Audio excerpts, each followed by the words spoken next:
Impaired students के लिए Indian education system में साइंस का ऑप्शन ही नहीं है फेस करना Indian education system. Hello everyone, welcome to my YouTube channel lawful lingo. कई कंट्रीज ऐसी है जितनी उनकी पॉपुलेशन है उससे कई ज्यादा इंडिया हर साल डॉक्टर्स और इंजीनियर्स प्रोड्यूस करता है, लेकिन फिर भी इंडिया रिसर्च और इनोवेशन में काफी पीछे है। अगर रिपोर्ट्स की माने तो 80% एजुकेटेड इंडियंस आज अनएम्प्लॉयड है। आजकल अपने सोशल मीडिया पर ये हाइप तो देखी होगी कि इंडिया बड़ी बड़ी कंपनीज के सीईओ प्रोड्यूस कर रहा है, जैसे सुंदर पिचई जैसे लोग जो गूगल कंपनी के सीईओ है। लेकिन सच यही है कि सुंदर पिचई ने भी अपनी आगे की पढ़ाई इंडिया के बाहर से की थी।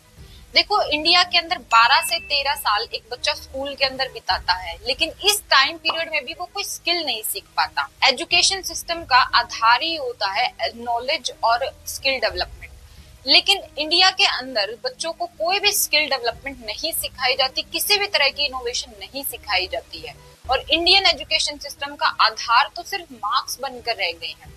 क्या आपने कभी सोचा है कि इंडिया बड़ी बड़ी कंपनीज के सीईओ ही क्यों प्रोड्यूस कर रहा है, फाउंडर्स क्यों नहीं प्रोड्यूस कर रहा है जो अपनी बड़ी बड़ी कंपनीज इंडिया में शुरू कर सके? आपने कभी सोचा है कि गूगल, फेसबुक, इंस्टाग्राम, ये सारी जो बड़ी बड़ी कंपनीज हैं, ये वेस्टर्न कंट्रीज ने ही क्यों शुरू की है, इंडिया के लोगों ने क्यों शुरू नहीं की? इसके पीछे यही रीजन है कि इंडिया के लोगों को स्किल और इनोवेशन नहीं सिखाया जाता है। लेकिन सवाल ये है कि इन सब के पीछे का कारण क्या है? क्या इंडिया का जो एंशिएंट एजुकेशन सिस्टम था वो भी वैसा ही था? तो चलिए आज के इस वीडियो में सबसे पहले हम एंशिएंट एजुकेशन सिस्टम और प्रेजेंट एजुकेशन सिस्टम को कंपेयर करते हैं और देखते हैं कि क्या ऐसी कमियां हैं जो हमारे एजुकेशन सिस्टम के अंदर है और उन्हें कैसे दूर किया जा सकता है। इंडिया एम्प्लॉयमेंट रिपोर्ट 2024 के अनुसार देश में हर 3 में से 1 युवा बेरोजगार बैठा है। जितनी स्विट्जरलैंड की टोटल पॉपुलेशन है उससे ज्यादा इंडिया इंजीनियर्स प्रोड्यूस कर देता है। I hate education. हमारे सारे बच्चे परीक्षा के लिए पढ़ते हैं, ज्ञान के लिए कोई नहीं पढ़ता। The biggest criminals in the world, school teachers. I really don't like school. Visually impaired students के लिए इंडियन एजुकेशन सिस्टम में साइंस का ऑप्शन ही नहीं है फेस करना इंडियन एजुकेशन सिस्टम।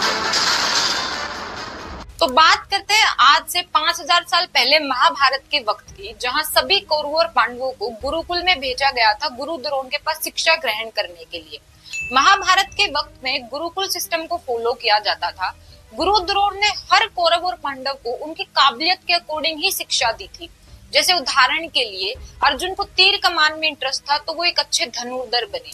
भीम और दुर्योधन को गदा में इंटरेस्ट था, युधिष्ठिर को बाला में और नकुल को तलवार में, तो सबको उसी के अकॉर्डिंग ही शिक्षा दी गई थी। लेकिन सोचो कि अगर अर्जुन को ये कहा जाता कि अगर तुम्हें अच्छा धनुर्धर बनना है, अच्छा योद्धा बनना है, तो तुम्हें तीर कमान के साथ साथ भाला और गदा और तलवार भी सीखनी होगी, तो क्या वो एक दुनिया के आज सर्वश्रेष्ठ धनुर्धर कहलाते? नहीं, कभी भी नहीं। लेकिन आज का एजुकेशन सिस्टम यही करता है। आज के एजुकेशन सिस्टम में हर बच्चे को यही कहा जाता है कि तुम्हें मैथ, फिजिक्स, साइंस, केमिस्ट्री, हर चीज में बेस्ट होना होगा, तभी तुम एक अच्छे स्टूडेंट बनोगे। और इसी चक्कर में वो कहीं के नहीं रहते हैं। वो अगर एक सब्जेक्ट में फेल भी हो जाते हैं, कम मार्क्स आ जाते हैं, तो वो फेल ही माने जाते हैं। और ऐसा ही हुआ था हमारे इंडिया के ग्रेट मैथमेटिशियन रामानुजन जी के साथ। वो मैथ में हर बार 100 में से 100 लेकर आते थे, लेकिन वो फिर भी फेल हो जाते थे, और इसका रीजन था कि वो इंग्लिश में फेल हो जाते थे। और सोचो कि अगर उन्हें ये कहा जाता कि अगर तुम्हें बेस्ट मैथमेटिशियन बनना है तो तुम्हें हर चीज में पास होना होगा, तो क्या आज वो एक ग्रेट मैथमेटिशियन कहलाते? कभी नहीं। इससे भी ज्यादा हैरानी की बात तो ये है कि जो भी हमें स्कूल में पढ़ाया जाता है वो हमारी पूरी जिंदगी में कहीं काम नहीं आता है।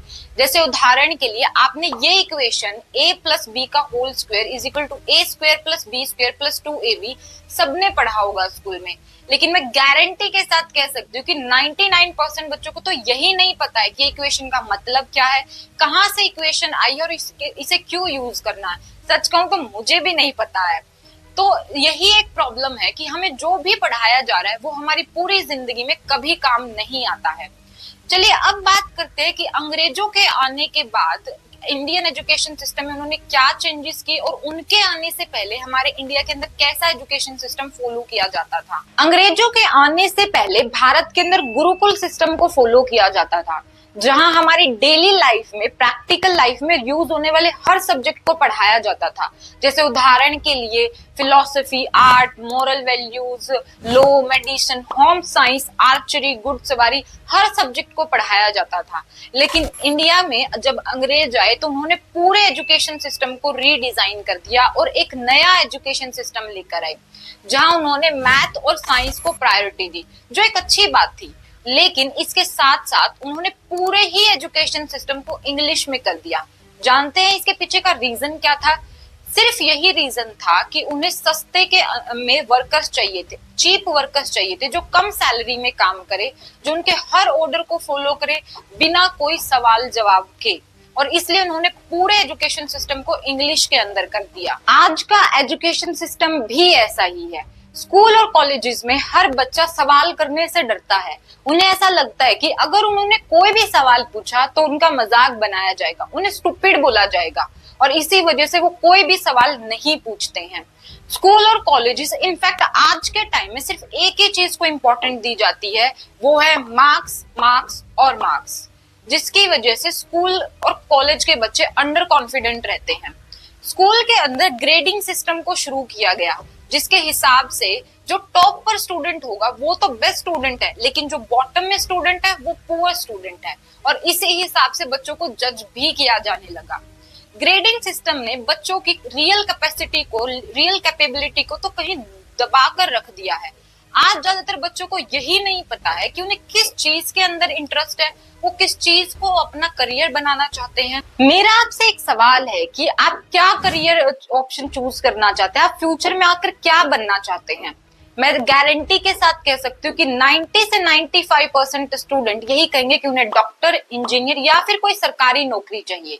और मैं ये भी गारंटी के साथ कह सकती हूँ कि इन बच्चों का ये जो करियर चूज किया हुआ है, ये उन्होंने खुद से नहीं किया है।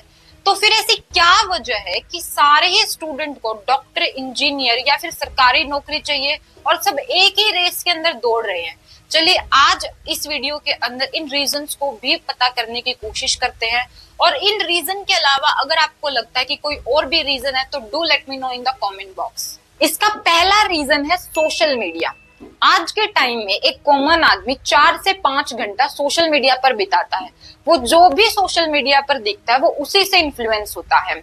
आजकल आपने सोशल मीडिया पर बहुत सारी ऐसी शॉर्ट वीडियोस या लॉन्ग वीडियोस देखी होगी, जहां जो आईएएस है वो अपने आप को एक हीरो की तरह रिप्रेजेंट करते हैं। जहां पर भी वो जाते हैं अपने साथ एक कैमरा लेकर जाते हैं और दिखाते हैं कि हम कैसे काम कर रहे हैं। लेकिन सच ये है कि वो कोई हीरो नहीं है, वो बस एक सिविल सर्वेंट है।